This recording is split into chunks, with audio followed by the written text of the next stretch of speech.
What's up? I'm just gonna do a market overview because I've been doing some fun scripting and stuff like that. Actually, AI has, but that's just because I've been too lazy to do it myself.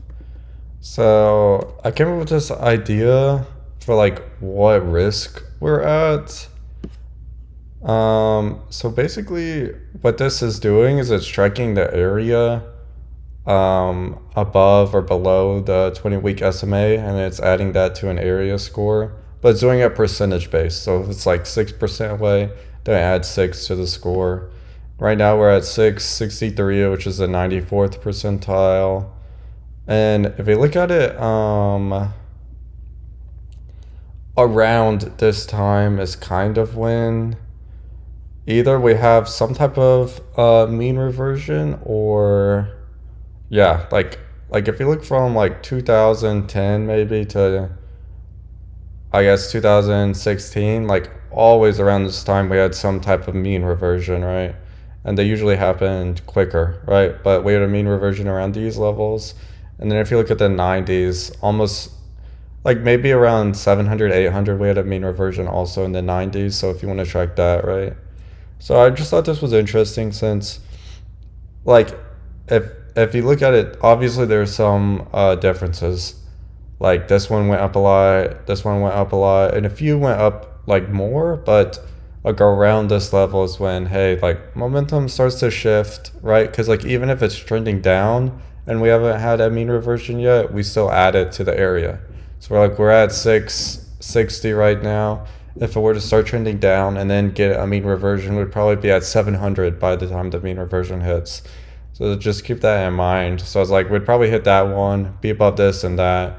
So I do think a mean reversion is going to happen sometime soon. Um, and if it doesn't, I do think that is a big warning sign for the markets. Like, because so if we look at this one, this was basically right before the 2022 bear market, right? So this bear market was not fun at all, right? And with this huge like outlier area, right? And the only other times that's happened, I guess, was here, like I guess 2017, 2018. I think we had a lot of scares there, and then 2009, but this was after a huge recovery rally. 2005, I think, was also a recovery rally. So there aren't really many times where we extend this far unless we are about to enter like a bear market or some extremely choppy years. Yeah, so I do think a some type of mean reversion is going to happen around the 20-week SMA, and that's that, right? And then I was tracking VIX and stuff, and I was like, maybe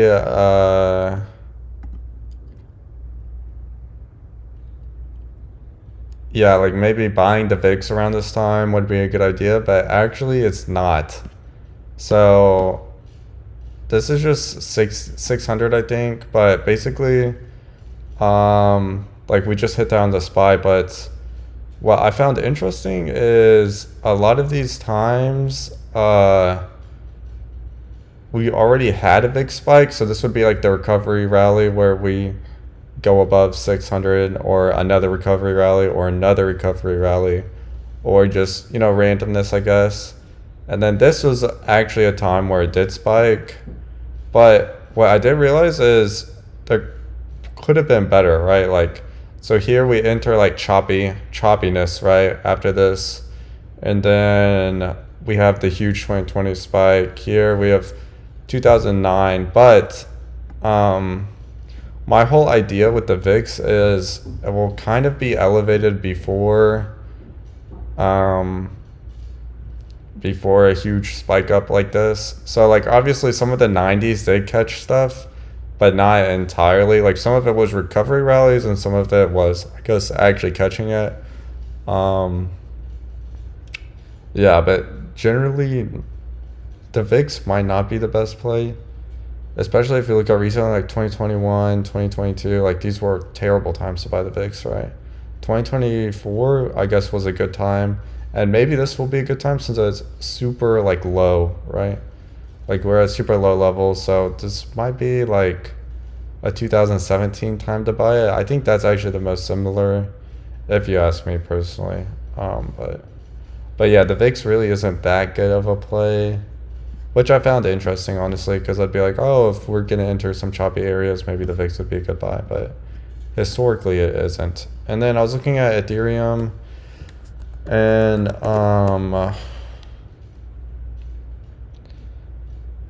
so I've been playing with this for a while, and obviously Ethereum doesn't have much history, so it's kind of hard to go with stuff. But I was like trying to look at like, so I was trying to test like 4,000 and see where we are, but this is kind of like optimizing and stuff like that, because I'm just trying to see like where we are now and what's happened when we've historically gone to these levels, right?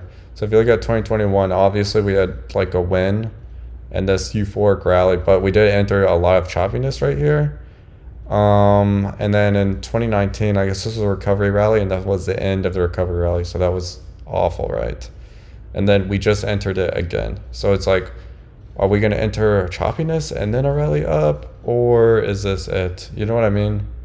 Like, I think we're going to enter choppiness, but I think the choppiness might actually be longer than what I originally thought, because I thought it'd be like a scare. But if we're actually tracking 2021 like this, I can look at the exact price date. So 2021, and then it's January 19th.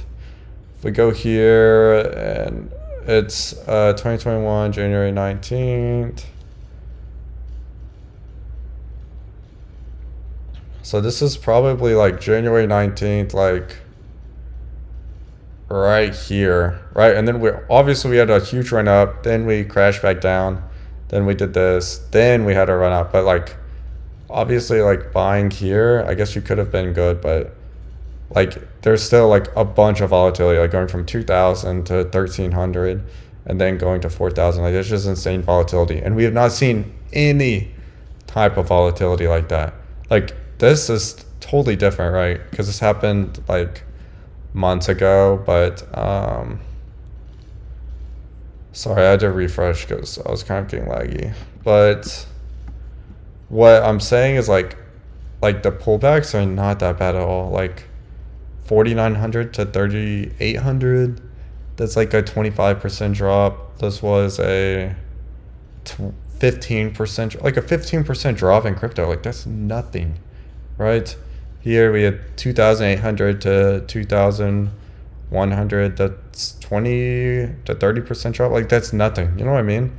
But like over here we had prolonged periods of like, even before the euphoric rally right here, we had 2,000 to 1,300, right? That's a 30% drop or something. Then like we had a long ass time, like a month of a double bottom, then a run up, right? And even then we went from 2,500 to 2,000 multiple times. It's just 20% drop, and then we went from 4,400 all the way back down to like 1,800, right? That's over like a 50% drop, and then we went to our all-time high, right? So we've never had any type of volatility like this. So it's like comparing this to last time is very hard, especially since Ethereum's history is kind of limited. So it's like, it's kind of hard to go off of historical stuff. You can be like, oh, this performed well historically, but I don't think it's that easy to track, honestly. Yeah, that's just kind of my opinions. But it's like, if you look at the area again, it's been a while since we've had a mean reversion, and I do think we are due for one. And the longer that we put it off, the worse it will happen.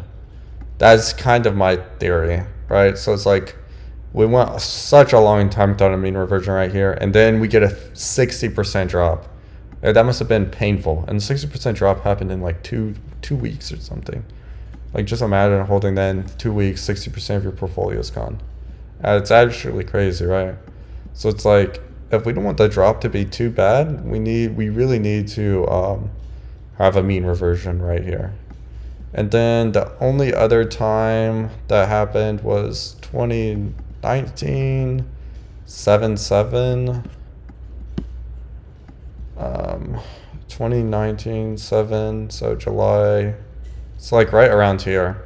And I guess obviously the performance was bad since we're kind of in a bear market. But if we bought here, I guess you don't even drop. You drop 40%, right? You drop 40% in, I guess, 6 months. So it was more time capitulation than actual like capitulation, right? And then immediately after that, you're up. You see what I'm saying? And then this is actual capitulation. Then maybe you start, yeah, your bull. You start your bull run after this capitulatory drop, which is like 70%, which is insane. But you get what I'm saying, right? Like the capitulation here, like buying here wasn't that bad as opposed to like here, I guess, like like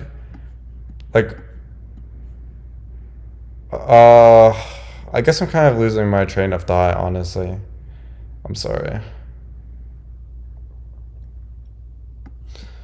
But anyways, I'm just gonna pivot because I don't know what I was trying to say, honestly. Basically that the more it gets up, the worse the drop will be to the mean reversion. And the mean reversions always happen, right? And it definitely could it definitely could go parabolic, right? You could go parabolic to like 8,000 here. It's definitely a possibility, and I'm not discounting it, but I'm just saying, like, if it goes to 8,000, the drop back down will be much worse, right? So if we have a drop down now and we we get a mean reversion, then that's fine, because then we can have our run up, and then the area will be small, so there's not much risk, right? And I feel like it's all about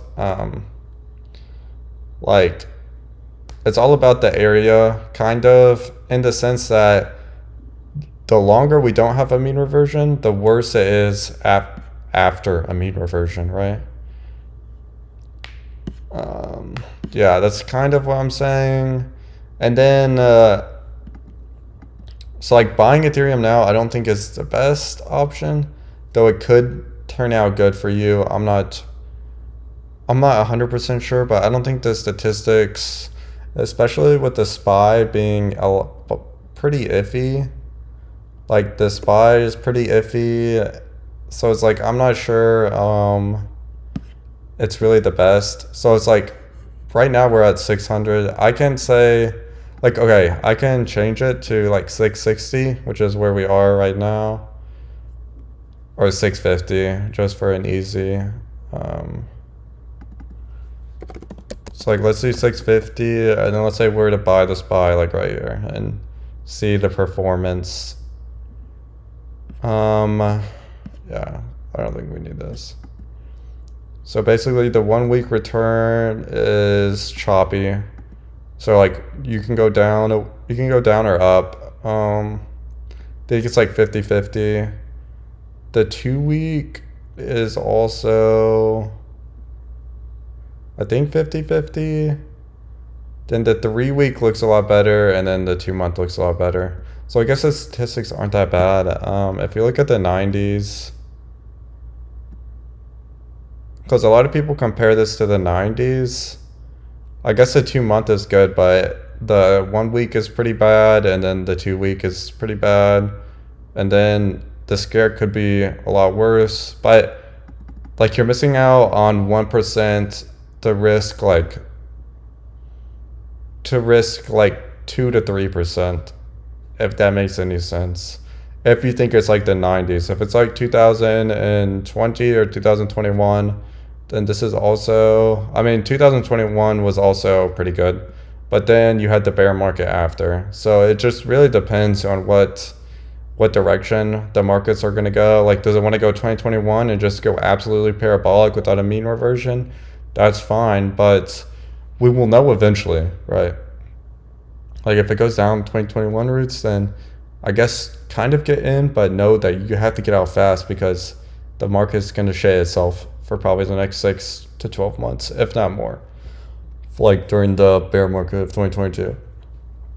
And if it's going to go the 90s route, then there's going to be a bunch of scares, right? There's going to be a bunch of mean reversions that trap bears, and then it's going to move up. Then there's going to be another mean reversion that traps bears and moves up. And the reason why I'm saying this is because it's kind of relevant for crypto, just because when the SPY does bad, so does Bitcoin, and so does Ethereum, etc. And I am bullish on Bitcoin dominance, at least this month. And I really do think the way Bitcoin dominance is going to have a mean reversion to the upside is Bitcoin dropping. So right now, Bitcoin's dropping. The volume really isn't there, which I found surprising. So I don't think this drop is going to be permanent, but I guess for Ethereum, the volume is kind of there. But yeah, like if it closes like this, I do think we might have a bad week. We might go to 3,800, we might go to 3,600. I don't really know. But I do think it's going to be temporary. But yeah, like basically right now, I don't know what the markets are doing, but I think in a week or two, we should know. Like, are we headed towards 2021 style where we just keep going up no matter what? Or are we headed towards like a 90s style where we had a bunch of mean reversions and scaring bears, but then we ultimately let up for another few years before the crash, right?